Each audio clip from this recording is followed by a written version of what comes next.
जय हिंद दोस्तों, मैं महेंद्र शर्मा स्वागत करता हूं वन वर्ल्ड हिंदी में आपका। उम्मीद करता हूं आप खुश और स्वस्थ है। दोस्तों जैसा कि आपको पता है, पाकिस्तान के हालात आज इतने बद से बदतर हो चुके हैं कि उसका कोई अंदाजा ही नहीं लगा सकता। अगर इसको संभालने भी लगे पूरे पाकिस्तान की इकोनॉमी को, तो आने वाले 10-15 सालों तक पाकिस्तान की इकोनॉमी को कोई नहीं संभाल सकता है, कोई हुकूमत नहीं संभाल सकती, क्योंकि इन हुक्मरानों ने आज तक पाकिस्तान से लूटा ही लूटा और अपनी जेबें ही भरी है कहीं ना कहीं। तो दोस्तों, आज इस डिबेट में भी आप देखोगे कैसे पाकिस्तान को आईएमएफ ने अपना गुलाम बना लिया और कोई भी अपनी नीति इमरान खान अगर चाहे तो भी पाकिस्तान में नहीं चला सकता। ये एक डमी प्रधानमंत्री बन के पाकिस्तान का रह गया है। तो दोस्तों, देखिए डिबेट और कमेंट में अपनी प्रतिक्रिया जरूर दें। लास्ट में आपसे रिक्वेस्ट करूंगा, चैनल पर नए हैं तो चैनल को सबसे पहले सब्सक्राइब कीजिए, लाइक शेयर कमेंट जरूर कीजिए। दोस्तों, जय हिंद, वंदे मातरम, भारत माता की जय। दोस्तों, ये अभी थोड़ी हमारी आपकी कैमरा बात भी हो रही थी कि इतने इश्यूज एकदम से आ जाते हैं मैदान में, हम फ्लैबरगास्ट हो जाते हैं। सदारती निज़ाम भी आ रहा है, भूख तो खैर मौजूद है, और कल ये जा रहे हैं, नहीं आज नहीं जा रहे, परसों जा रहे हैं। 3.5 साल घिसटते घिसटते निकल गए। हुजूर, कुछ क्या होना है और क्या नहीं होना, क्या होता नजर आ रहा है आपको अगले चंद माह में? देखें जी, पहली बात तो यह वो फौजियों की टर्म होती है, एयरफोर्स वालों की, फ्लेयर्स। जब जहाज जा रहा हो तो मिसाइल आ रहा हो तो वो फ्लेयर्स फेंकता है ऐसे, तो वो हीट सीकिंग मिसाइल जो है वो जहाज को छोड़कर फ्लेयर्स की तरफ चला जाता है। ये देखें, ये डिबेट शुरू हुई, अचानक शुरू होगी जी। निजाम, सदारती निजाम, क्यों, किस बात से? आप, मैं, हम जनाब, हम भी प्रोग्राम करने बैठ गए, हमने भी कॉन्स्टिट्यूशन की कॉपियां खोल ली। अच्छा जी, किस हालात में लगेगी, कौन लगेगा? कोई इंदिरा गांधी की पूरी एग्जाम्पल दे रहा। कुछ जो असल मसाइल है वो क्या है? वो है गुर्बत, वो है महंगाई। पूरा जो एक नैरेटिव बना हुआ था कि जी कौम तबाह हो गई है और जनाब LNG की प्राइसेस बढ़ गई, गैस नहीं है। आप मुझे बताएं, पिछले 5 दिन में क्या इस मुल्क में गैस की किल्लत पे बात हुई है? क्या टेलीविजन पे महंगाई पे बात हुई है?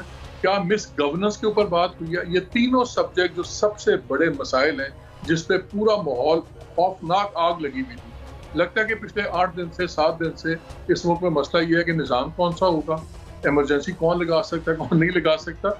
तो आई थिंक बड़ा इंटेलिजेंटली हुकूमत वक्त ने बड़ी इंटेलिजेंट मूव की है। उन्होंने TORs बदल दिए हैं, नेशनल डिबेट, और ये है असल। अच्छा मालिक साहब, गुजारिश ये है कि एक आइन तब्दील करना चाहते हैं, सबोताज करना चाहते हैं आइन 1973 का।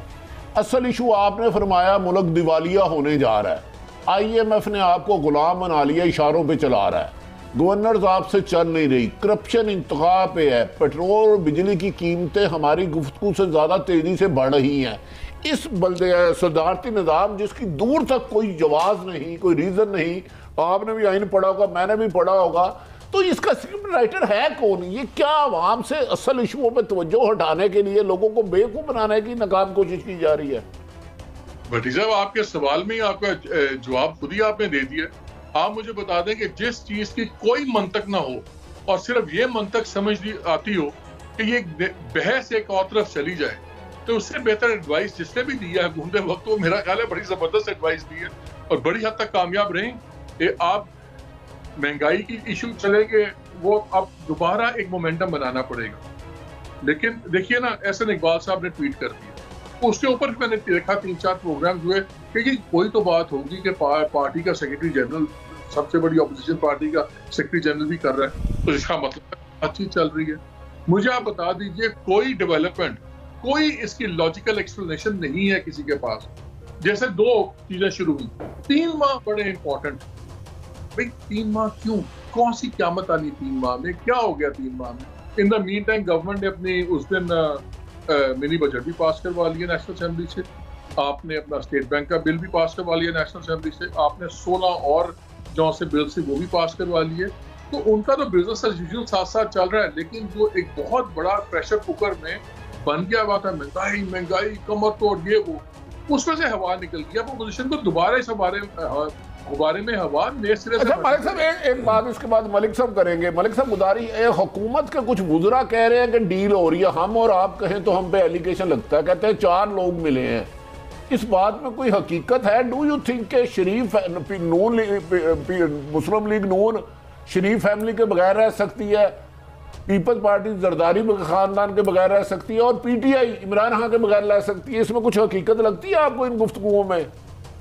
भट्टी साहब, आप उस एरिया में जा रही हैं जहाँ पर भी जलते हैं, पाँव भी जलते हैं, हाथ भी जलते हैं, सब कुछ जलते हैं, लेकिन हमने आप और मैं, हम तो जरा सीनियर भी हमारी एज ग्रुप के हैं, हमने काफी चीजें पहली दफा होती देखी हैं जहाँ व्हील्स विद इन व्हील्स होते हैं।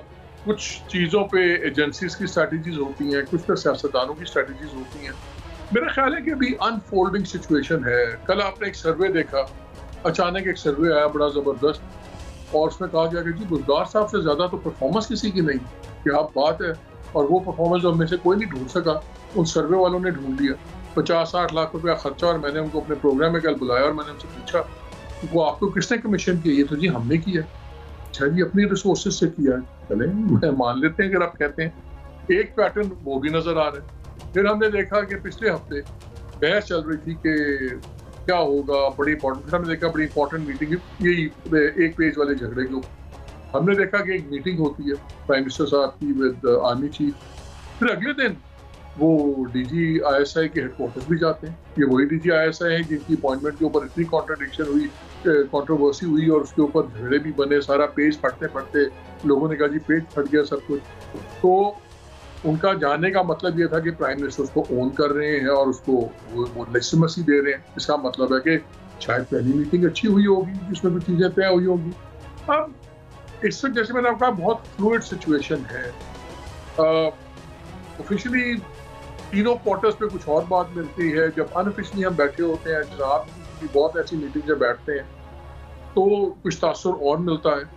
लग ये रहा है कि बड़ी फ्लूइड सिचुएशन है, और जो थर्ड प्लेयर है इस पूरी गेम में, सरकार है, ऑपोजिशन है, थर्ड प्लेयर है, शायद थर्ड प्लेयर्स अपने ऑप्शन अभी उनके फ्लूइड ऑप्शन है, ओपन ऑप्शन है।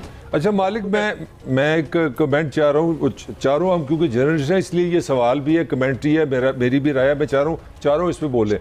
आपने बड़े आराम से फरमा दिया कि जी एजेंडा सेटिंग बड़ी अच्छी हुई है, एडवाइस बड़ी अच्छी है, महंगाई साफ़ हो गई है, मतलब एक जो मौजू था वो मौजू नहीं आ रहा। तो मेरा तो पहला क्रिटिसिज्म ये है कि क्या पाकिस्तान के जो अवाम है, जो 23-24 करोड़ हैं, वो सिर्फ 5-6 टॉक शो का ही नाम है कि अगर हम लोग नहीं बोलेंगे तो वो भूल जाएंगे? मतलब अब घरों में बिजली भी आ गई है, महंगाई भी ख़त्म हो गई है, बेरोज़गारी भी ख़त्म हो गई है। मेरा ख्याल ये है कि आप कैंसर को डिस्प्रिन से ख़त्म कर रहे हैं तो वो 1 घंटे के लिए आपको रिलीफ मिल जाएगा। बीमारी वहीं की वहीं है, प्रेशर वहीं का वहीं है। पाकिस्तान में मैंने अपनी ज़िंदगी में आम आदमी को इतना डिससेटिस्फाइड नहीं देखा। तो डू यू थिंक कि पाकिस्तान में इन हालात में कोई पॉलिटिकल पार्टी है जो इन मसाइल का हल रखती है या मसाइल के हल के लिए तैयार है? नहीं मलिक साहब, मैंने ये नहीं कहा कि ये मसला हल हो जाएगा। मैंने एक और बात भी थी, मैंने कहा था इस दोबारे में अब इनको दोबारा नए सिरे से हवा भरनी पड़ेगी। देखें अब इतना प्रेशर बन गया था, एक हफ्ता पहले तक आपको लगता था कि दोबारा किसी वक्त फट सकता है, और लोग कह रहे हैं कि जी प्राइम मिनिस्टर ने 3 अगर सब कुछ अच्छा होता तो 1 हफ्ते के अंदर वजीर आजम 3 मीटिंग्स ना कॉल करते अपने करीबी किचन कैबिनेट की, सिर्फ महंगाई के इशू को डिस्कस करने में। सो क्लियरली महंगाई गवर्नमेंट के ऊपर है। आई थिंक सिर्फ हुआ ये है कि उन्होंने डिफ्यूज किया टाइम फॉर द टाइम भी, और यहाँ तो हुकूमत का जो हमने चलने का अंदाज देखा है वो भी डे टू डे बेसिस पे हुकूमत चल रही है। जो हमारी ऑपोजिशन है, आपको पता ही ऑपोजिशन भी बिल्कुल जाली, उनका कोई प्रिंसिपल स्टैंड तो है नहीं। अगर मुल्क में इतने बुरे हालात हैं और जैसे PMLN कहती है सब डूब गया, मर गए, मुल्क गिरवी रख दिया, IMF को बेच दिया, गवर्नर स्टेट बैंक नया वाइस रॉय है, तो फिर आ जाए मियाँ साहब, कब आएंगे? जब मुल्क डूब जाएगा तब आएंगे वापस। वो भी लंदन में बैठे हुए हैं, वो वहां से बैठ के इंकलाब ला रहे हैं। इमरान खान साहब यहाँ बैठ के इंकलाब ले आए हुए हैं, जरदारी साहब कहते हैं मैं इंकलाब लेके आऊंगा। हमारी कोई भी सच नहीं बोल रहा। अगर गवर्नमेंट हमारे से सच नहीं बोलती तो यकीन माने हमारी ऑपोजिशन भी बिल्कुल सच नहीं बोलती। मालिक साहब, अब आपने बड़ी एक गहरी निगाह है आपकी। ये बताएं कि आप अपोजिशन की भी आपने तस्वीर कशी बड़ी रियलिस्टिकली की, गवर्नमेंट जो कर रही है वो आपके पास है। हम हमसायों में देख रहे हैं कि फिर खुद रो मूवमेंट्स बनती हैं। इंडिया में हमने किसानों की मूवमेंट देखी, परसों चंद दिन पहले काज़किस्तान में हमने देखा। पीपल कहाँ जाएंगे? क्योंकि लाइफ का तो कोई नेमल बदल नहीं है, तंग आमद बजंग आमद। How do you see people कैसे रिएक्ट करेंगे एट लार्ज? मुझे एक चीज़ बताइए, मैं ये इस सवाल का जवाब मैं खुद भी ढूंढ रहा साहब कि 23 मार्च को इन्होंने अनाउंस की हुई है, PDM ने अपना जो मदर ऑफ ऑल रैलीज कह रहे हैं हमने खाने के 1 या 2 अप्रैल को पहला रोजा होगा, रमजान शुरू हो जाएगा। अब मकसद क्या है इस तहरीक? क्या आपने 2 दिन सड़कों पर चले? मैं कहता हूँ आपने 10 लाख आदमी लगाए और फिर वो 10 लाख घरों को चला जाएगा, तो उसका मकसद क्या है? मेरी समझ से बालातर ये बात है, क्योंकि अगर आप ये कहेंगे जी हमने ये शो करना है कि लोग बड़े दुखी हैं, लोग बड़े नाराज हैं, तो सबको पता है। वजीर आजम खुद बार बार कहते हैं, उनके वज़रा कहते हैं हमें पता है जी महंगाई है, ये है, वो है, हमें इस पर काबू करना है, एम्प्लॉयमेंट उस तरह नहीं जनरेट हुई, फलानी चीज़ नहीं, उनका करप्शन का एजेंडा हम नहीं अपना नाफिज कर सके, सब कुछ पता है। मुझे सिंपली ये बता दें कि अपोजिशन अगर इतनी सिंसेयर है, तो आप जब घरों से लोगों को निकालते हैं 1 लाख 2 लाख 5 लाख, तो आप किसी, कहते हैं ना पंजाबी में, किसी तोड़ पहुंचाते हो ना, कि आपने क्या मुंह दिखाई के लिए लोग निकालने हैं, फिर बिठा देने 5 दिन बाद। तो जाहिर है रमजान में तो ट्रेडिशनली हमेशा कभी भी कि ना तहरीक चलेगी या ना चलेगी। सो मुझे इनकी लॉजिक समझ नहीं आती। वो फरवरी में निकल रहे हैं, वो मार्च में रमजान से पहले, और वो भी लेड बाय मौलाना साहब। बिलावल भुट्टो कहते हैं ना, मैं 23 को रमजान से 1 हफ्ता पहले कह रहा हूँ, तो मैं कहता ठीक है यार, इनकी पार्टी ने शायद इतने रोजे नहीं रखने और इतना मजहबी इंक्लाइंड नहीं है। कुछ मजहबी जमात के अमीर लीड कर रहे हैं, तो लॉजिक भी समझ नहीं आती कि उसका मकसद क्या है। तो मेरी यही मुझे लगता है कि सिर्फ दिखाने के लिए टक्की बत्ती के पीछे। अच्छा, एक और कमेंट है मालिक का, मैं इस पे बात खत्म कर लूं।